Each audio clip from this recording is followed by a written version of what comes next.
Have you ever been lying in bed, completely exhausted, eyes closed, and yet your brain just won't shut up? You're not thinking about anything important. You're replaying a conversation from 3 days ago, analyzing someone's facial expression, wondering if that one thing you said came off weird. And then somehow, by 2 a.m., your brain has jumped from that awkward text message you sent to a full-blown existential crisis about your life choices. If that's you, this video is going to feel very familiar because today we are talking about people who overthink everything. Not just thinking a lot. I mean the kind of overthinking that exhausts you, paralyzes you, and keeps you up at night for no good reason. And here's what I want you to understand before we go any further. Overthinking is not just a bad habit. It's actually a psychological pattern, and once you understand what's happening inside your brain, you can finally start to do something about it. So let's get into it. First, let's talk about what overthinking actually is, because most people think it just means thinking too much, but it's more specific than that. Overthinking is when your brain gets stuck in a loop. You're not solving a problem, you're just spinning around it over and over, like a washing machine that starts the cycle but never finishes it. Psychologists have a word for this. They call it rumination. And here's the cruel part. Your brain thinks it's being helpful. It genuinely believes that if you just think a little harder, a little longer, you'll find the perfect answer. But what actually happens is the opposite. The more you ruminate, the more confused and anxious you feel. You don't arrive at clarity, you arrive at exhaustion. There are two main flavors of overthinking, and most people do both. The first is ruminating about the past, replaying old conversations, obsessing over mistakes, wishing you had said something differently. The second is anxious forecasting about the future, imagining worst-case scenarios, catastrophizing things that haven't happened yet, rehearsing conversations that might never even take place. Both feel productive, neither actually is. You're just burning mental energy with no output. And here's something interesting. A study from the University of Michigan found that a huge percentage of adults between 25 and 35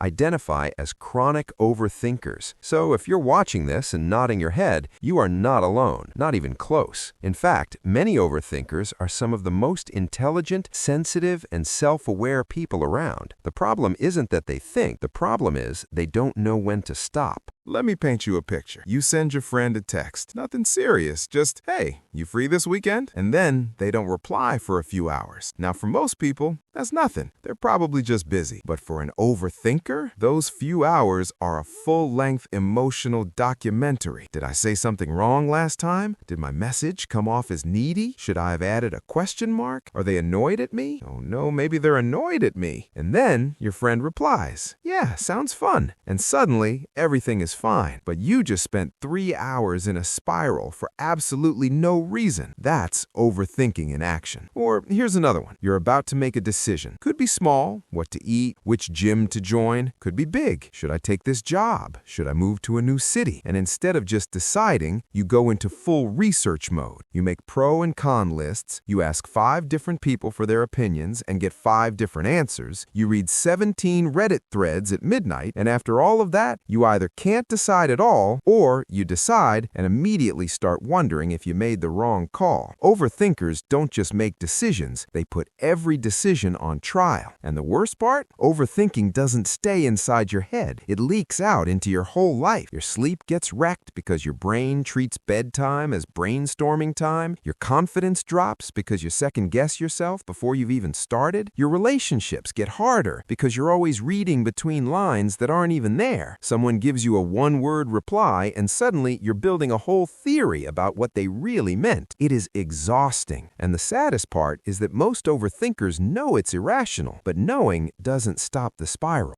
So why does the brain do this? Here's the simple version. Inside your brain, there's a part called the amygdala. Think of it as your emotional alarm system. It's constantly scanning for threats. And then there's the prefrontal cortex. That's your rational, logical thinking brain. In overthinkers, the amygdala is hyperactive. It flags things as threats, even when they aren't. And instead of the prefrontal cortex saying, relax, everything is fine, it starts analyzing the threat in extreme detail, and the loop begins. There's There's also something called negativity bias. Human brains are naturally wired to pay more attention to negative things than positive ones. This is an ancient survival mechanism. Noticing danger kept our ancestors alive. But in modern life, that same mechanism runs on things like, my boss sent a weirdly short email. Your brain treats social discomfort the same way it used to treat a predator in the jungle. That's why you can hear 10 compliments and 1 criticism and spend the whole night thinking about the criticism. It's not weakness, it's how the brain is built. There's also something called the illusion of thinking. Overthinkers often feel like because they're thinking so hard about a problem, they must be making progress on it. But research consistently shows the opposite. Rumination doesn't lead to insight, it leads to more rumination. The longer you stay in the loop, the harder it gets to step out of it. Your nervous system starts treating the imaginary threat as a real one, keeping you in a low-level state of stress and anxiety. Your body doesn't know the difference between a real problem and one you invented at 1 a.m. It just responds to what your brain is feeding it. Okay, now here's the part you actually came for, because knowing why you overthink is interesting, but you also need to know how to stop, or at least slow it down. And the good news is this: overthinking is not a personality flaw. It's a mental habit, and habits, unlike personalities, can be changed. The first thing that actually helps is something called a worry window. You pick a specific 15-minute slot in your day, say 5 p.m., and that's the only time you're allowed to actively think about your worries. Whenever an anxious thought pops up outside of that window, you say to yourself, I'll think about that at 5. You're not ignoring the thought, you're just delaying it. Over time, your brain learns to wait. This sounds almost too simple, but therapists use it all the time, and it genuinely works. You're training your brain to stop treating every anxious thought as an emergency that needs immediate processing. The second shift is learning to ask yourself one powerful question. Is this thought useful right now? Not is this thought true, because sometimes the worry is true, but the question is, does thinking about it right now actually help you do anything? If the answer is no, you have permission to set it aside. You're not in denial, you're just being selective about where your mental energy goes. That's not avoidance, that's wisdom. Third, and this one is underrated, get out of your head and into your body. When you're overthinking, you are living entirely in your mind. Exercise, a walk outside, cold water on your face, deep breathing,